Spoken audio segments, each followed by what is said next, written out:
I'm going to open up to the floor right now and ask who you want to see start at quarterback for Atlanta after the bye against the Chargers. Kirk Cousins or Michael Penix? I'll give you my response in a few minutes, but let me know what your response is down below.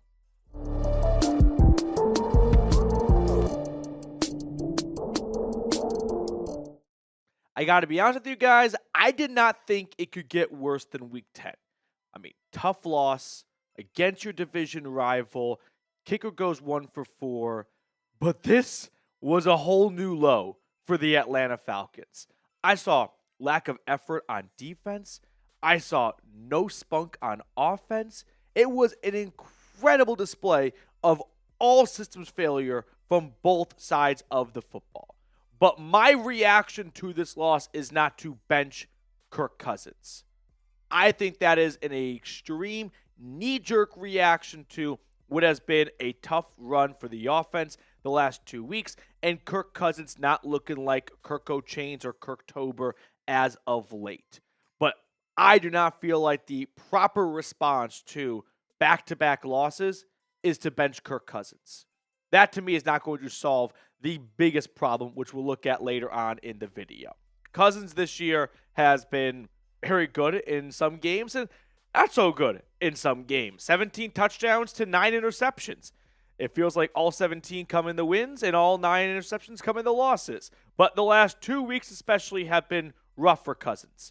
No touchdowns, 2 interceptions. It's the first time in his career as a full-time starter Kirk Cousins has had consecutive games without a touchdown pass. Penix looked good when he came in for mop-up duty at the end of the game. I mean, the first pass was a strike to Ray McLeod. The second pass was a thing of beauty to Casey Washington, and it's a bummer that Washington got injured on the play because it somewhat stole the spotlight away from what I thought was a really nice deep ball from Penix. But despite 2 nice passes right out of the gates, and I think there's a lot to be excited about for the future with Penix, that for me is still in the future. The time is not right for Atlanta to pull the plug on Kirk Cousins because of back-to-back games without touchdown passes, when the bigger issue that Michael Penix could not solve for if he was starting the last 2 weeks is the defense blows. I mean, it was on full display on Sunday against the Broncos. And kudos to Denver because they recognized Atlanta's biggest weakness in deficiency, and that was a lack of a pass rush. And they made the Falcons pay for that schematically because Atlanta's 2 biggest weaknesses right now are a lack of pass rush and poor tackling. And what's the worst thing that you can do to something like that? Quick passes, no pass rush, and that relies on open field tackling by the DBs, and that was just on full display of something they are not good at. So more on this in just a moment here. Make sure to subscribe to the channel if you are not already. We got to 30K subs, and then unfortunately, we went below 30K subs. And I'm going to get back up there because my boss said that if we cannot reach 30,000 subscribers before the end of the week, there will be no Week 13 watch party for Falcons today. Studio space is starting to really tighten up here at Chat Sports with a bunch of channels growing. So if we want to hold on to our studio space to do a watch party for that Chargers game, we have to get to 30,000 subscribers. So let's get back to what was the disastrous Week 11 performance. This really ticked me off. And I know it's just a quote, but Raheem Morris and Falcons Twitter tweeting this out like this is good to share. This one game won't define us. I know the team's going to bounce back. I'm confused. Was this from Week 10 or Week 11? Because we've had 2 in a row now. This would make sense after Week 10. Back-to-back games, and you go, this one game won't define us. It's not one game anymore. It's 2. It's 2 in a row where something horribly went wrong. Whether it was special teams, whether it was the defense in New Orleans for the first half, the defense in all 4 quarters against Denver, the offense in the second half against the Broncos. It is not just one thing. It's not just one game, Raheem. That's the issue. It's 2. You know what 1 is? A one-off. You know what 2 is? The beginning of a pattern. And the pattern we're seeing is terrifying for this team to achieve what I think is a reasonable expectation given their talent, and that is to win playoff games. So This week, with them going on a bye, which, by the way, is the best piece of news we're all going to hear for the next 5 days, sneak peek of some of the changes that I want to see the Falcons make. Real practice. Who remembers during the preseason when the Falcons, with a young coaching staff, and this is the cool new young thing to do, is pull back on preseason games. Don't let guys get injured. Don't let guys get injured in practice. We're going to have walkthrough Wednesdays where we take the pads off and we're just out there in shells or shorts and helmets, and we'll watch a bunch of film. And that's awesome as a player because there's nothing worse than having to suit up for a long practice. But they need to go back to practicing. And I'm talking real practice, contact, because they have piss poor attitude and effort on tackling. Look at this one play. This one play summed up the entire Falcons defense in 4 quarters on Sunday. We're looking at 2 defenders right at Javonte Williams. One's in the midst of making a tackle, and the other is right there to help finish him off. You guys know how this play ends, right? This is the play where the entire Broncos offensive line rushed in from behind, got Javonte airborne, and pushed him into the end zone. That might just be, for some people, one bad play. To me, that's an accurate representation of what the Falcons' defense has looked like all season long. Poor tackling and no pass rush. And that right there is a lethal combination for a team. So, get back to practicing, and I'm talking real practice, because clearly this team needs every single little bit of help they can get during the week and every single rep, because they cannot wrap up on Sundays. I'm talking fundamentals. I know they're pros, and it's easy to assume when they get to that level, they all know how to do everything, but clearly they can't. So we're got to go back to day one, square one, fundamentals. Open field tackling, finishing off a tackle, not just throwing your body and hoping it's going to be enough. We're going to talk about the defense in more detail in just a moment once my blood pressure comes down. But first, today's show is brought to you by Prize Picks. Prize Picks is the best place to get real money sports action. With over 10 million members and billions of dollars in awarded winnings, Prize Picks has made daily fantasy sports accessible to all. You just pick more or less on at least 2 players for a shot to win up to 100 times your cash. Run your game all season long on Prize Picks. So, let's take a little sneak peek at Monday night here and the selections I am going with. If you like these selections, feel free to ride with me. If you hate these selections, feel free to fade me. Whatever it is, just do it at Prize Picks. Download the app today and use code CLNS to get $50 instantly after you play your first $5 lineup.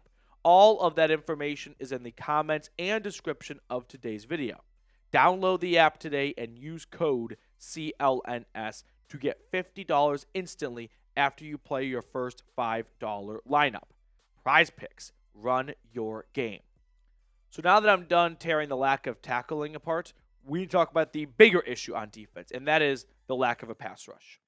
Who remembers after week 9 when the Falcons sold themselves on fool's gold that, oh, we've got a good pass rush, 18 pressures, it's starting to click. We don't need to buy at the NFL trade deadline. Look at the next 2 weeks. I thought rock bottom was here. 9 pressures. Look at the previous weeks. 5. It's borderline impressive. Do you understand, what this really represents? We're talking about every single time Bo Nix took a snap, dropped back to pass. 5 times.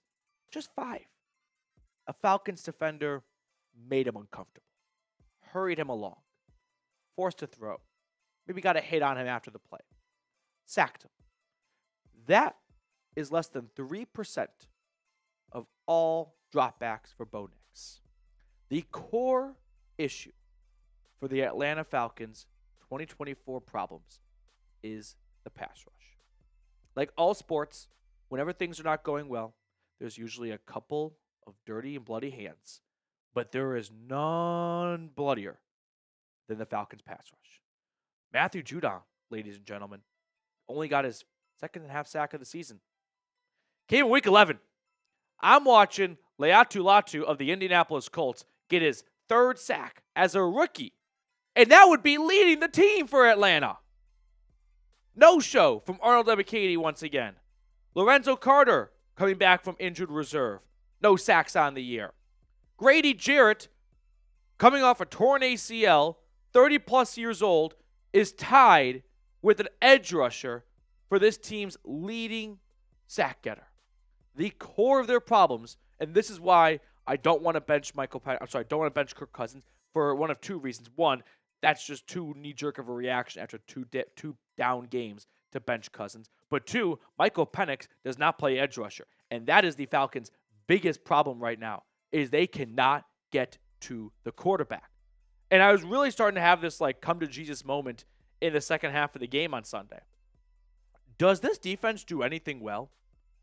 If you were assembling a dream football team across all 32 teams, like a big group project, and everyone chipped in with either maybe a player or a part of their game they do well, what could the Falcons defensively bring to the table? It would be like Michael Scott at the job fair, where they just have the piece of paper, and that's all it is right there. This is what the Falcons bring to the table. A 25th ranked defense in points allowed, a 20th ranked defense in takeaways, and of course, no surprise, 32nd in sacks. Kudos to them. They just reached double digits. Only they're the last team to do so. Everyone else has been there for weeks. So what does the defense do well whatsoever to convince me that defensive coordinator Jimmy Lake should not be fired right now? I've seen two teams make coordinator changes already. The Bears fired their offensive coordinator. The Raiders fired their offensive coordinator. The Falcons, sitting at 6-5, do not have time to waste. The Jimmy Lake experiment is a disaster. I partially feel for him just because as easy as it is for us to just point all the blame to coaches and coordinators always, he's not the one making the tackles, right? He's working with the personnel that was given to him by Terry Fontenot. So it's not the greatest hand, but it's not that different of a hand than Ryan Nielsen had last year. Ryan Nielsen had Bud Dupree and Calais Campbell as the top two dogs, and they are doing way better right now on different teams than the Falcons' pass rush is. So it's not like Nielsen was given pocket aces with a bunch of stud pass rushers, and he still made the most of it, and he wasn't 32nd in sacks. So Jimmy Lake, in my opinion, should start packing his bags. Let me know what you guys think. Should the Falcons fire him? Get in the comment section below. I'll also add, this is on Raheem Morris. When you are hired as a head coach, one of the coolest parts of the job is you get to build the Avengers team, right? You get to build your staff, hire your play caller, hire a defensive coordinator, get all the coaches you want. You get to be Adam Sandler in an Adam Sandler movie, and you get to bring Rob Schneider and the whole crew with you. The issue is, sometimes you have to know when not to bring your friends, because working with your friends is not good for business. And what we're seeing right now is Raheem Morris might have just brought one too many friends with him over from LA, instead of looking for maybe some candidates with real experience at defensive coordinator. So, Raheem, this is a poor reflection on you for the hiring decision you made for defensive coordinator when there was a good, competent DC in Ryan Nielsen in Atlanta, and you shoot him off to Jacksonville, and that was a major mistake. That's going to do it for us on today's episode. Appreciate everyone for tuning in. We'll see you guys throughout the week, bye week. So, want some good news? No Falcons football on Sunday. With the way they played the last 2 weeks, that's going to be a nice breath of fresh air. Team has to get healthy, which is a huge need because they were banged up in the secondary all this past week. So get healthy and hit the reset button before a very tough Chargers team comes to town.